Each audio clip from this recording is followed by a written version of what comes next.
se retrouve pour cette troisième table ronde de ce colloque « Dessine-moi l'EHPAD de demain ».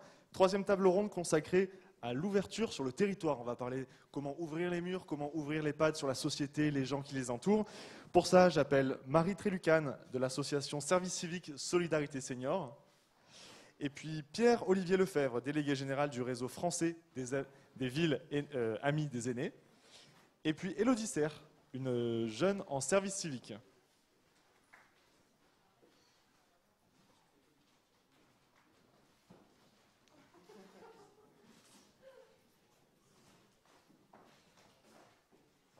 Pierre-Olivier Lefebvre, je le disais un petit peu en écorchant le nom de votre organisation, délégué général du réseau français des villes amies des aînés. Vous êtes une association qui a animé plusieurs dizaines de communautés en France, facilite l'accès aux services publics, plusieurs actions en faveur des personnes âgées. Je vais commencer avec vous. Est-ce que vous pouvez nous décrire un petit peu les actions que vous menez, assez concrètement, et quelle est la mission de votre organisation ? Oui, bonjour, merci pour votre invitation. Alors, réseau francophone des villes amies des aînés, parce qu'on est situé en France, mais aussi en Belgique, en Suisse et dans quelques autres coins divers et variés. Villes amies des aînés, c'est un programme de l'Organisation mondiale de la santé.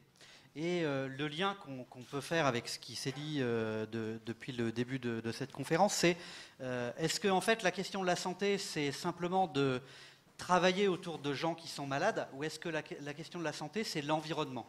C'est l'environnement social, c'est l'environnement humain, c'est l'environnement territorial. Et en tout cas, c'est la mission qu'a le réseau que d'essayer de préparer demain et après-demain autour de cette question que la longévité est une opportunité pour chacun d'entre nous, mais que parfois elle peut avoir des contraintes et des difficultés d'adaptation sur les territoires parce que le nombre d'habitants âgés sera différent et que les territoires, les collectivités sont morcelés de par leurs compétences et ne sont pas toujours préparés en fait à avoir un certain nombre d'habitants âgés et que peut-être comme dans le débat d'aujourd'hui, on peut parfois confondre l'avancée en âge avec le grand âge, le fait d'être retraité ou un aîné avec le fait d'être un patient ou un malade. Et la question qu'un territoire doit se poser, c'est en fait de répondre à la diversité de sa population. Et la question n'est pas trop du grand âge ou d'un âge moins avancé. La question, c'est comment on reste habitant, citoyen sur un territoire quand on prend de l'âge et quelle offre d'habitat on peut offrir sur un territoire pour qu'il y ait une gamme de choix. Alors je précise, je me permets parce que vous me l'avez précisé, vous habitez vous-même dans un lieu inclusif pour personnes âgées, car votre épouse est accompagnatrice, donc c'est un sujet que vous connaissez. Donc, oui, je fais des travaux pratiques en dehors de mon travail, puisque j'habite un village bleu en Bourgogne, et donc on habite sur place effectivement avec ma famille, et c'est très enseignant parce que c'est dans la durée que le lien se passe. Et je pense que le défi des territoires de demain, c'est de faire envie. Et je m'interrogeais, quand on a travaillé ensemble, c'est est-ce que de parler d'EHPAD de demain, ça fait envie ? Peut-être qu'en fait, le terme EHPAD lui-même, on devrait le remiser et puis trouver d'autres termes qui feraient que si demain ou après-demain, quand je serai un peu plus âgé, et je me dis que l'habitat d'aujourd'hui n'est pas celui qui me convient, l'habitat de demain, je me dirais « Ah oui, c'est une belle opportunité et pas simplement une résignation ». Et ça pose la question en fait de est-ce que ça doit être un lieu de soins ou est-ce que ça doit être un lieu de vie sociale ? Alors justement, sur ce lieu de vie sociale, pour vous, la clé de l'ouverture de l'EHPAD sur son territoire et sur la société, c'est la centralité. Alors, je dirais que ce soit un lieu de soins ou un lieu de vie sociale, le défi des collectivités, c'est déjà de travailler sur le foncier pour faire en sorte que les lieux d'habitation des habitants âgés soient là où il y a de la vie naturelle en proximité. C'est-à-dire que tout le monde parle du dernier kilomètre ou des derniers 100 mètres. La question, c'est qu'une fois que c'est construit à l'endroit où il ne fallait pas, eh bien, ça devient très compliqué d'aller prolonger des lignes de bus, d'aller implanter des services qui soient de soins ou de denrées alimentaires ou de centres sociaux.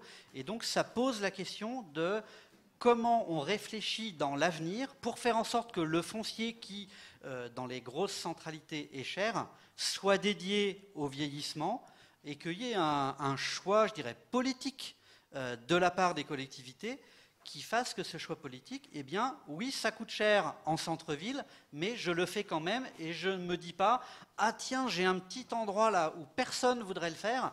Et je le dis vraiment en connaissance de cause parce qu'il n'y a pas un mois sans qu'une collectivité m'appelle en me disant « Vous n'auriez pas une petite idée parce que là, sur mon territoire, dans telle zone favorable, pour telle ou telle politique, ça irait bien, mais personne ne veut acheter ces mètres carrés-là. On ne pourrait pas faire un projet pour les personnes âgées ?» Non.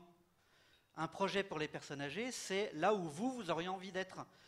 Donc, quelque part, d'opposer les actifs aux inactifs, y compris dans l'habitat, ça pose une vraie question de société. Et j'en profite pour dire que ça devient un petit peu difficilement supportable d'entendre parler de nos aînés. Les aînés sont à eux-mêmes.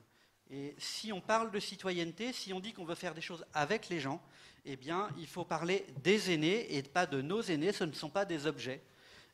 Et les seuls aînés qui sont éventuellement un petit peu à nous, c'est ceux de notre famille ou de notre entourage. Mais il y a une fausse bienveillance de la part de la société à dire on va s'occuper de nos aînés comme si du coup on pouvait décider des choses à leur place au lieu de leur demander. Et au-delà de ces avantages pratiques, mais non moins fondamentaux, de cette centralité, proximité de la vie, proximité de la famille, des commerces, etc., quels sont les autres avantages de cette centralité? Parce que j'imagine quand on remet des personnes âgées dépendantes au cœur de la ville, ça modifie les regards sur ces personnes-là. Alors, je ne sais pas s'il faut les remettre. Si on doit les remettre, c'est qu'on les avait enlevés. Donc, moi, j'espère que pour l'EHPAD de demain, en fait, il y a des habitants âgés dans tous les quartiers. Il faut que demain, ça continue d'être ainsi et qu'on ne s'étonne pas de voir des gens qui vont faire leurs courses à midi à la boulangerie et que ça ne nous insupporte pas de se dire est-ce qu'il ne pourrait pas aller chercher son pain à un autre moment parce que là, moi, je suis pressé. C'est ça, vivre ensemble. Et donc vivre ensemble, c'est comprendre les rythmes qui sont différents en fonction de l'âge, c'est comprendre que les usages ne sont pas les mêmes, que le temps ne défile pas de la même façon. Pour autant, j'observe que la grande majorité des personnes âgées vivent sur le calendrier scolaire, alors que ça fait longtemps qu'ils ont renoncé à leur formation. Et parce que c'est le rythme de vie classique d'une société où on alterne le temps des vacances qui est plus un temps familial et le temps, je dirais, de la vie de l'enseignement qui est plus un temps de société en groupe. Mais si vous voulez vraiment faire en sorte que l'habitat soit en centralité, ça veut dire qu'il faut penser des parkings. Parce qu'il faut peut-être pouvoir aller rendre visite ou à l'inverse que les personnes qui sont les plus fragiles puissent prendre leur voiture et aller et venir. Ou avoir des arrêts de bus qui sont au pied des lieux de vie des habitants et qu'on ne se dise pas non mais c'est à 300 mètres, c'est pas très loin. Parce qu'en fait, quand on prend de l'âge, 300 mètres, ça commence déjà à être très loin. Il faut penser des trottoirs qui vont faire en sorte qu'il va y avoir des contrastes et qu'on ne va pas se casser le col du fémur. Il faut penser la signalétique qui fait qu'on ne se dit pas que comme on est âgé, on a toujours vécu là et que donc on connaît le territoire. Des fois, on n'est pas de là et puis des fois, on ne s'en souvient pas. Et c'est gênant d'être obligé de demander en permanence. C'est de réfléchir aussi à des formes de mobilité. Par exemple, moi j'ai vu des pistes cyclables qui étaient mises devant la porte d'entrée d'un EHPAD. Du coup, les personnes âgées ne sortaient plus.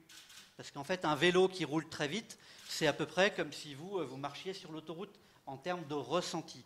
Donc toutes ces questions-là font que ça doit être pensé, et pour être pensé, il faut former des acteurs du territoire qui ne sont pas simplement les habitués que nous sommes là, parce que nous sommes convaincus. La question, c'est comment on va accompagner un ingénieur en voirie, comment on va accompagner un professionnel de la culture, comme disait Roselyne Bachelot, car la vraie culture, c'est d'aller à ce qu'on aime, et pas simplement à ce qu'on me dit, mais tenez, on vous a mis un petit bal ou un petit thé dansant, ça devrait vous plaire.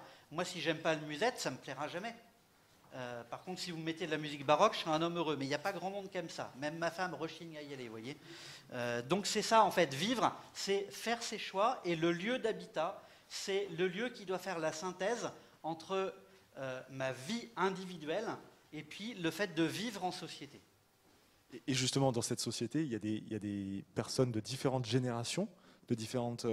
Comment réussir ce brassage générationnel pour ouvrir les personnes âgées, pour ouvrir les EHPAD sur la société? Est-ce qu'il faut revoir les populations accueillies en EHPAD? Est-ce qu'il faut faire un habitat mêlé? Quelle est votre position là-dessus? Alors, je pense qu'il faut avoir le choix.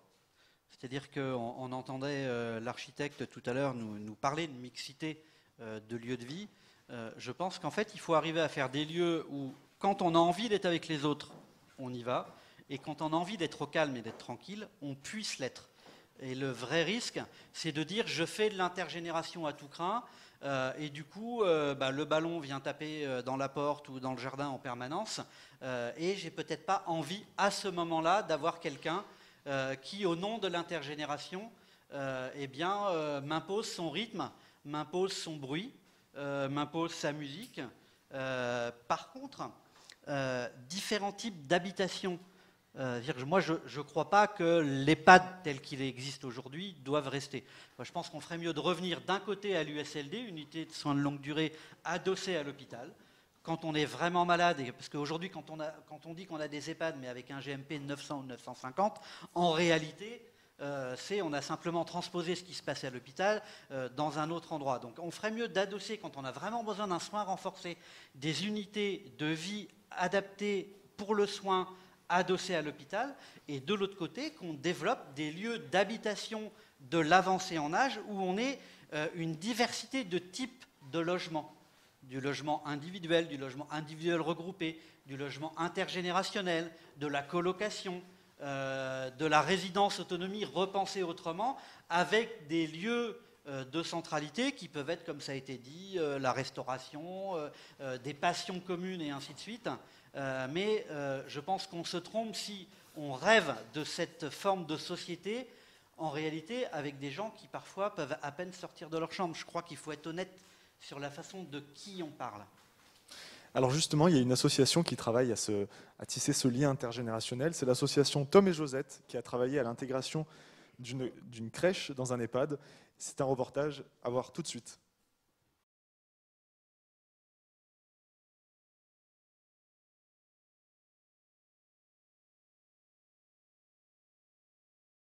Nous sommes donc la microcrèche de Rennes, située dans l'EHPAD des Roseraies. Ce qui est spécial dans le fait d'avoir une microcrèche dans un EHPAD, c'est l'idée de pouvoir toujours avoir du lien avec les résidents.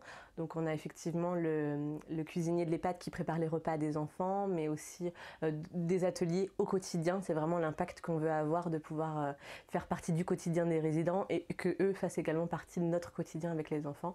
Donc autour de petits ateliers, mais juste de moments ordinaires, d'aller juste se promener dans le parc, ça rend déjà le moment plutôt extraordinaire. Le projet a donc été réfléchi il y a à peu près 2 ans sur la commune de Rennes. Astrid Parmentier et Pauline Fèvre ont eu contact avec l'EHPAD des Roseraies.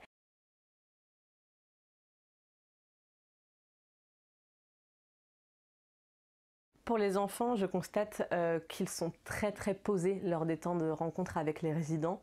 J'espère que c'est ce que vous avez pu remarquer ce matin aussi, mais pas forcément en fait, c'est juste qu'ils sont vraiment eux-mêmes, ils prennent le temps, on remarque au contact des résidents, ils sont très observateurs, très curieux, il y a toujours une petite étape de timidité avant de se lancer réellement dans l'atelier. À Rennes, nous avons la chance d'être la première microcrèche du réseau Tom et Josette. L'idée c'est qu'il va y en avoir une quinzaine à ouvrir dans les 3 prochaines années en France.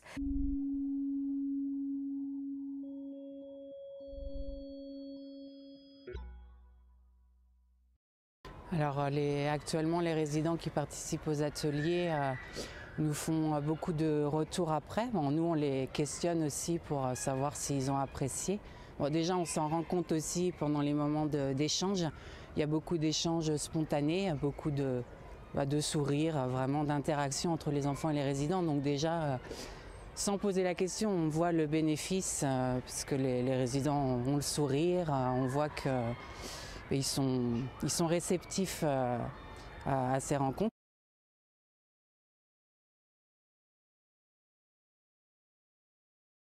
Je m'appelle Paul Juniorella.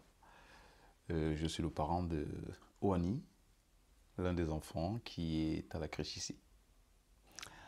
En même temps, je suis le responsable des cuisines et de la restauration à la maison de retraite Les Roseraies. Et on s'occupe en parallèle de toute la production alimentaire, les repas de la crèche Tom et Josette.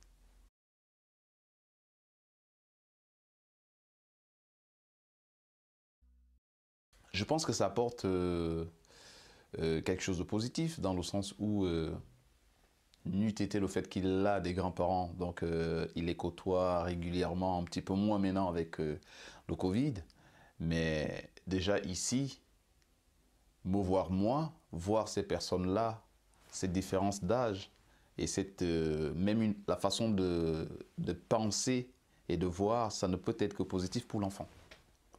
De voir ces trois générations, je dirais, c'est très enrichissant. Il va s'en rappeler, peut-être pas maintenant, mais certainement dans quelques années. Il y a je dirais, des souvenirs flash qui viendront aussi s'ajouter à cela.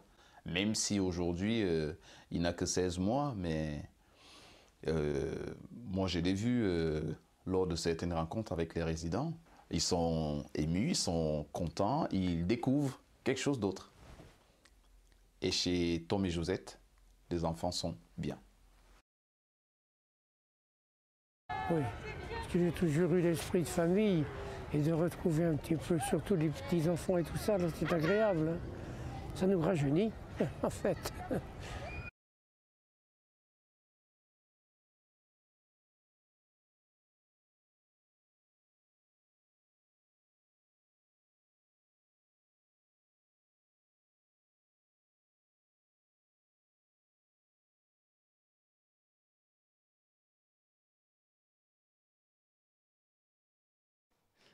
Alors, Pierre-Olivier Lefebvre, vous parlez, vous allez même plus loin que cette intégration d'une crèche, vous parlez d'EHPAD tiers-lieux. EHPAD tiers-lieux où on pourrait venir voter, qui est une conciergerie de quartier, des résidences d'artistes. Mais j'ai envie de vous poser la question, pourquoi ce n'est pas déjà le cas? Est-ce qu'il y a des problèmes d'ordre réglementaire, de financement? Qu'est-ce qui bloque pour qu'on puisse, au moment de concevoir ces EHPAD, brasser les activités, brasser les générations?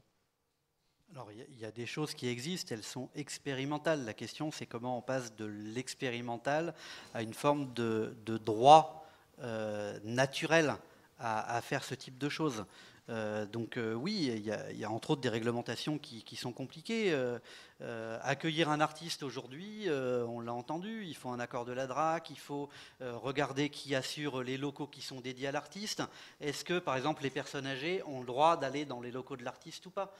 Moi, à une époque où j'ai dirigé des établissements, j'avais mis en résidence une artiste de nuit. Et ce qui était formidable, c'est qu'en fait, le seul deal qu'il y avait, c'est si quelqu'un vient la nuit, il peut s'asseoir, il peut vous regarder peindre, et à la fin de votre résidence d'artiste, vous avez réalisé une œuvre qui est offerte à l'établissement. Et bien, du coup, les personnes qui étaient désorientées, au lieu qu'elles se fassent enguirlander parce qu'elles ne dormaient pas, eh bien, elles allaient voir une artiste qui avait accepté qu'on vienne la voir, ça faisait partie du deal, et ça fonctionnait. Mais ça a été quelque chose d'extrêmement compliqué pour trouver la façon d'assurer le risque, de dire qu'est-ce qui se passe si il y a le feu, parce que l'artiste y fume, et parce qu'on est dans un ERP, et ainsi de suite. Par exemple, on parlait tout à l'heure avec Monsieur Bouchin de est-ce qu'il faut qu'il y ait plus ou moins de place individuelle ou collectif. Aujourd'hui, vous avez un certain nombre de chambres qui ont systématiquement une salle de bain et un WC. Mais on a assez rarement le personnel qui peut permettre de faire une douche ou un bain tous les jours. Mais si vous n'adossez pas la salle de bain à la chambre, vous n'avez plus l'APL. Donc, en fait, vous avez, je dirais, un entrechoquement de réglementation qui fait que, je ne dis pas qu'il ne faut pas de salle de bain, hein, je dis que si dans un projet, à un moment donné, d'un endroit, on se dit que ça serait suffisant d'avoir une salle de bain pour 2 ou pour 3, parce que on fera... Moi, je me souviens par exemple d'avoir mis une salle de bain Soslen dans un EHPAD, et je peux vous dire que ça avait coûté cher, on me l'a bien répété de nombreuses fois, mais qu'est-ce que les gens, ils étaient contents d'y aller. Et qu'est-ce que ça changeait les choses? Donc la question c'est, et peut-être que tous les grands experts qui sont réunis aujourd'hui devraient lister en fait, je dirais à chaque fois qu'il y a un problème de prix de journée, de réglementation qui fait que ça nous empêche d'aller jusqu'au bout du projet, pour que du coup on matérialise ces blocages et qu'on puisse aller plus loin sans simplement se dire « Ah, on va expérimenter, mais après, il faut rentrer dans le droit chemin ». Je pense que c'est ça la véritable difficulté. Merci. Maintenant, bonjour, Marie Trélucane. Vous êtes présidente de l'association Service Civique Solidarité Senior. Peut-être première question, est-ce que vous pouvez nous présenter cette initiative? Béatrice Augrand en a dit un mot tout à l'heure. De quoi il s'agit? Bonjour à tous. Historiquement, je suis présidente et fondatrice d'Unicité, qui a inspiré le lancement du service civique des jeunes en France. Donc c'est vrai que je suis très convaincue depuis très très longtemps que c'est un dispositif qui est hyper gagnant-gagnant pour la société. Et en fait, tout ce qu'on entend depuis tout à l'heure, même si on est vraiment sur les EHPAD, c'est un enjeu de solidarité tout court. En fait, c'est un enjeu de vivre ensemble. Et notre pyramide déjà est ce qu'elle est. Mais en soi, on ne peut pas tout demander aux gestionnaires, on ne peut pas tout demander aux professionnels des EHPAD. Il faut que la société entière s'approprie le sujet, et au premier rang desquels les jeunes. Donc depuis une dizaine d'années, Unicité, avec le soutien du groupe Malakoff Humanis, des conférences des financeurs dans les territoires, a expérimenté pendant des années à un petit niveau, à quelques centaines de jeunes. Enfin, apparemment, c'est un gros niveau quand même, parce qu'on doit à peu près peser, surtout les 800 jeunes, c'est à peu près chez nous. La mobilisation de jeunes en service civique, alors pour rappeler, c'est un peu différent des bénévoles. C'est pas du tout des professionnels, c'est un peu entre les deux. C'est des jeunes qui se mettent à disposition pendant 6-12 mois, donc c'est 8 mois en moyenne, qui sont un peu indemnisés, mais qui sont quand même à disposition pendant 8 mois sur la mission qu'on leur donne. Donc on a expérimenté la mobilisation de jeunes à la fois à domicile, auprès de personnes âgées qui sont isolées, parce que je rappelle, on parlait tout à l'heure où quelqu'un plaisantait, ne plaisantait pas, mais disait pendant la crise, on n'avait pas le droit d'aller visiter sa grand-mère, les services civiques, oui, les services civiques n'avaient pas le droit non plus au moment où les familles ne pouvaient pas, en l'occurrence. En revanche, il y a quand même 900 000 personnes âgées, d'après le dernier rapport des Petits Frères des Pauvres, qui sont en situation d'isolement social, qui ne voient personne de l'année. Certaines sont en établissement, ont peu de visites, ont juste les professionnels. D'autres sont à domicile tout seuls. Certaines, on m'a cité un chiffre horrible de 300 000 personnes en risque de mort sociale. C'est-à-dire qu'ils voient tellement personne. Et ça, là, on ne peut pas juste tout attendre de l'État. Il faut absolument que les citoyens et les jeunes au premier rang s'y mettent.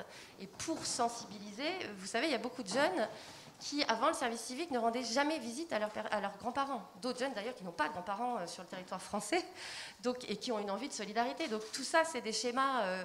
Quand on est généraliste comme ça, on se dit, il n'y a qu'à Faucon. Il faut en fait que tous les citoyens se sentent concernés par l'isolement des autres. Et donc nos expériences, à la fois à domicile, où des jeunes vont papoter, rendre visite, aider à bouger, aider à prendre le bus à 300 mètres. Et puis finalement, la semaine d'après, la personne âgée est rassurée et peut prendre le bus toute seule. Voilà, ou les amener vers les associations du territoire, pour ceux qui sont encore en situation, de mobilité possible.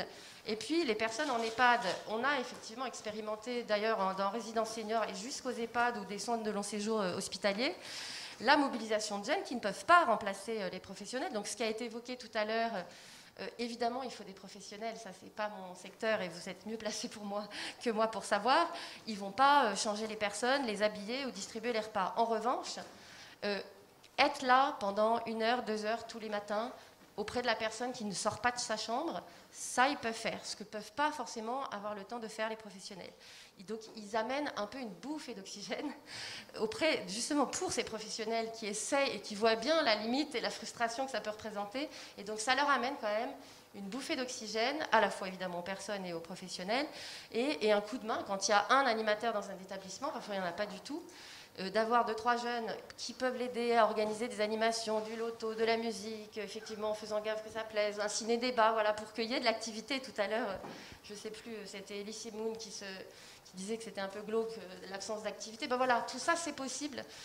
Et en gros, le fruit de cette expérience, qui a été partagée par d'autres associations, les Petits Frères des Pauvres, la Croix-Rouge, et constaté par un certain nombre de collectivités locales qui ont mobilisé des jeunes dans leurs établissements, nous a amené, avec la ministre Madame Bourguignon, et sa compère en charge du service civique jeunesse, à dire qu'il faut qu'on aille beaucoup plus loin. Et ce n'est pas quelques centaines de jeunes qu'il nous faut chaque année, vu la masse du challenge, c'est des dizaines de milliers. Et donc notre objectif commun, c'est une association qui a été co-créée, on va dire ça comme ça, à la fois par les pouvoirs publics, État, des collectivités locales, l'Union nationale des CCS, d'autres acteurs associatifs, outre Unicité, la Croix-Rouge, les Petits Frères, avec une espèce d'ambition commune qui est d'atteindre cet objectif, d'avoir au moins 10 000 jeunes chaque année. Et aujourd'hui, vous êtes à combien? Donc aujourd'hui, en ce moment même où je vous parle, oui. Il y a un chiffre qui a circulé tout à l'heure. Moi, j'ai 2000, rien que ceux sous mon contrôle, entre guillemets, donc il y en a 2000. On envisage, on a prévu, a priori, il y en aura entre 3 et 5000 d'ici la fin de l'année, en plus. Donc, on avance pas à pas. Notre cible, alors le gouvernement est plus ambitieux que nous, a ciblé 10 000 jeunes dès cette année. Bon, moi, j'ai dit d'ici on atteint l'année prochaine ou dans 3 ans, avec un socle qualité, mais peut-être j'y reviendrai, puisque l'objectif, c'est pas de faire n'importe quoi avec les jeunes, c'est que ça leur serve, que ce soit un tremplin pour eux, et que ce soit bien utile pour les professionnels et les personnes âgées, et pas juste un moyen d'occuper des jeunes, voilà. En tout cas, de remplacer des professionnels qui manquent cruellement aussi dans certains EHPAD. Alors justement, la passerelle est toute trouvée. Pour vous, Élodie Serre, bonjour. Bonjour. Vous faites partie de ces 2000 services civiques en EHPAD. C'est ça. Vous pouvez nous expliquer comment, d'abord peut-être comment vous y êtes arrivé. Ensuite, on viendra au cœur de votre mission. Alors moi, je suis arrivée en service civique à la suite de 2 ans d'harcèlement scolaire au lycée. J'étais en filière littéraire en lycée général. Malheureusement, suite à ces 2 ans d'harcèlement scolaire, j'ai été contrainte de me faire déscolariser et donc de ne pas avoir mon bac. Et c'est suite à ça que j'ai décidé de me lancer dans mon service civique, tout simplement parce que je ne me voyais pas reprendre mes études tout de suite. Le fait d'avoir été harcelée, l'établissement scolaire m'angoissait beaucoup. Et j'avais en même temps cette envie de donner de mon temps et de me rendre utile auprès d'une cause ou d'une thématique. En l'occurrence, là, c'était l'isolement des personnes âgées. Et c'est comme ça que je suis arrivée tout simplement vers Unicité et vers mon service civique. Et alors ce service civique, qu'est-ce que vous avez choisi et quelles sont vos missions au quotidien? Alors moi, donc, le service civique, comme je l'ai dit, c'était une mission qui visait à lutter contre l'isolement des personnes âgées dans différentes structures, notamment les EHPAD et les accueils de jour, par justement le biais d'animation et de visites à domicile, appels de convivialité. C'est vrai qu'avec la crise sanitaire, c'était pas évident de pouvoir justement poursuivre les missions au sein des structures et au sein aussi de journées d'équipe. Mais on a essayé de mettre en place plusieurs animations, même à distance, pour pouvoir permettre de lutter contre l'isolement des personnes âgées. Donc, tout en ayant quelques restrictions, on a pu faire des sorties quand il faisait beau dehors, pouvoir faire des visites en chambre, comme je l'ai dit, des visites à domicile pour les personnes notamment en accueil de jour qui ne pouvaient plus venir à l'accueil de jour. Et le service civique m'a énormément apporté, autant sur le plan personnel que sur le plan professionnel. C'était beau, c'était une mission très humaine et je suis très fière de l'avoir fait. J'ai une question assez simple. Est-ce que c'est dur? Est-ce que c'est dur de travailler avec des personnes âgées? C'est dur de voir cette dépendance quand on est jeune? Je ne sais pas quel âge vous avez d'ailleurs, je n'ai pas précisé. 18 ans. 18 ans. Après, c'est vrai que chaque volontaire vous diront leur propre avis, mais moi personnellement, j'avais quelques appréhensions, surtout quand on m'a dit que dans les accueils de jour, c'était un public atteint de troubles neurocognitifs, public auquel je n'avais jamais été confrontée auparavant. C'est vrai que les 2 premiers mois ne sont pas toujours faciles, c'est le temps d'adaptation, mais à la suite, je n'ai pas trouvé ça très difficile, je n'ai pas rencontré de grandes difficultés. Et en fait, il faut surtout se dire qu'on s'adapte, on vit au jour le jour avec les personnes âgées et on est vraiment en fonction d'eux. On essaie de leur redonner le sourire et voilà. Et j'imagine, si vous êtes là, vous en êtes satisfaite de cette mission? Oui, le service civique m'a énormément apporté. Et vous ne regrettez pas d'aller, vous auriez pu choisir, je sais pas, une préfecture ou un autre service de l'État? Vous avez choisi l'EHPAD? Oui. Et je ne regrette pas du tout d'avoir fait ce service civique en EHPAD. Et d'ailleurs, ça a été une révélation pour moi, puisque là, j'envisage du coup de rentrer en BPGEPS animation sociale pour pouvoir devenir animatrice en EHPAD. Donc il y a une sorte de, je ne sais pas si on peut aller jusqu'à vocation qui est née chez vous? C'est ça, exactement. Okay. Merci Élodie. Merci à vous. Marie Trélucan, j'ai une dernière question. Peut-être vous avez un message, enfin, c'est pas une question, c'est est-ce que vous voulez lancer un appel? On voit une jeune qui s'engage et qui se découvre ou construit sa vocation. Est-ce que vous avez un message aux jeunes qui nous écoutent, et jeunes et moins jeunes d'ailleurs? En fait, j'ai surtout un message pour les dirigeants d'EHPAD et les dirigeants de résidences seniors et tous les acteurs du secteur qui sont ici, soit dans la salle, soit derrière l'écran. Je ne sais pas exactement qui écoute. Parce que les jeunes ont envie de s'engager, ça, il n'y a pas photo. Ils ont compris que ça leur servait et que c'est bon. Donc ça, j'ai même pas d'appel à l'engagement des jeunes pour l'instant. On manque de structures qui sont prêtes à ouvrir leurs portes aux jeunes. Et donc, je voudrais juste dire qu'avec cette structure qu'on a créée, le groupe Malakoff Humanis, dans le cadre de la gestion de la retraite complémentaire Agir Carco, met quand même un budget conséquent pour qu'on vous aide.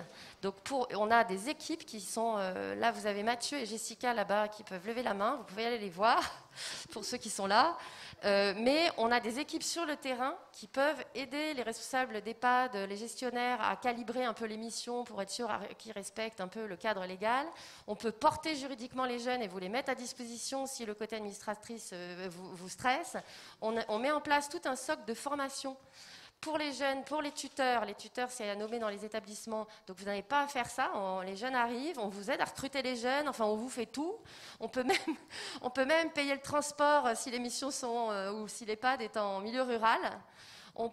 L'État paye à peu près 80% de l'indemnité qui est versée aux jeunes. Il reste un tout petit solde que, si vraiment c'est un problème, on peut prendre en charge avec Malakoff Humanis. Donc, honnêtement, ça vous coûte rien et vous allez aider des jeunes à s'insérer dans la vie citoyenne et dans la vie professionnelle. C'est des futurs recrues pour vous potentiellement et vous allez, je pense, vraiment aider vos personnes, vos bénéficiaires, vos personnes âgées et vos équipes professionnelles qui ressortent toutes, même si au début elles se disent oh là là c'est un peu stressant d'accueillir des jeunes, in fine 100% des professionnels qui ont accueilli des jeunes en service civique disent que leurs personnes âgées étaient beaucoup plus optimistes, positives, souriantes, sortaient plus de leur chambre. Enfin, c'est relativement révolutionnaire d'amener ces jeunes-là, qui ne sont pas des professionnels et qui donnent une bouffée d'oxygène. Et c'est efficace. On a unanimité, voilà. Donc c'est vraiment un appel pour que vous ouvriez vos portes aux jeunes, donnez-leur leur chance, et puis ça sera utile pour vos professionnels, vos équipes, et utile pour les personnes que vous accueillez.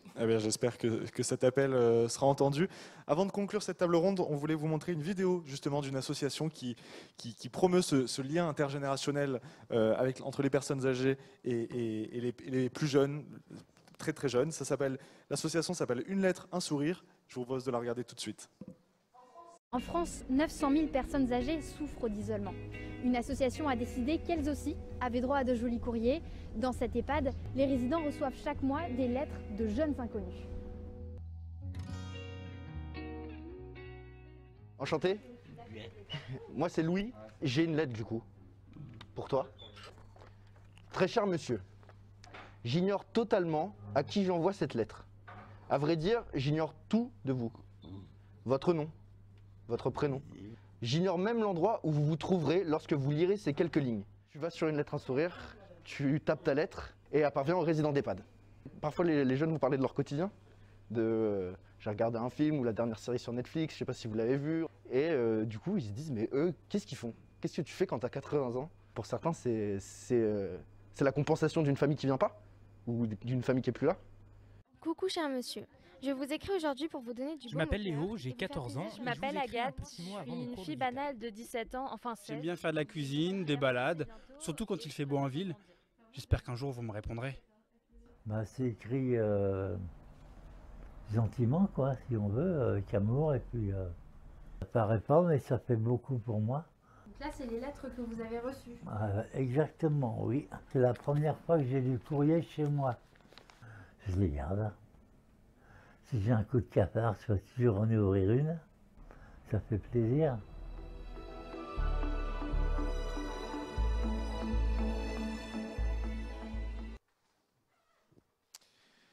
Voilà, j'ai plus qu'à vous remercier, Marie Trélucane et Pierre-Olivier Lefebvre et Élodie Serre, notre jeune en service civique. Vous pouvez les applaudir.